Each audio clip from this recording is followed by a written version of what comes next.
Сәлеметсіздер ме? Бүгін плазмалифтинг туралы айтатын боламыз. Плазмалифтинг дегеніміз ол өз пациенттің қанындағы плазмасын тромбоцитке қоректендірген енгізуді айтамыз. Яғни бұл регенерация, жасарту, қалпына келтіру процестерін ынталандырады. Соның арқасында өзінің емдік қасиетін береді. Ол процеске қандай ауруларды біз қолданамыз және эко программасына қай кезде қолданамыз.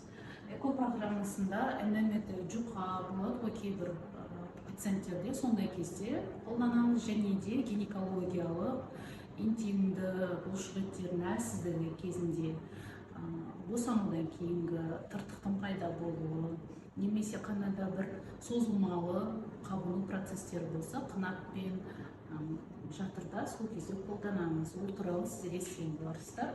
Ол осындай пакетиктің ішінде арнайы шприц, арнайы пробирка, катетер бәрі болады. Сол арқылы біз пациенттің қанын аламыз. Қанын алып, осындай арнайы центрифугаға енгіземіз. Ол өзі 30 минуттың ішінде центрифуга өзінің қызметін атқарады, айналдырып, қоректендіреді.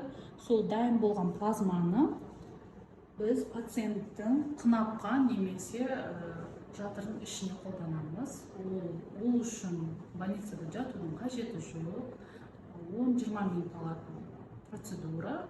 Одан кейін бәрі жақсы болғаннан кейін үйіне қайтарылады.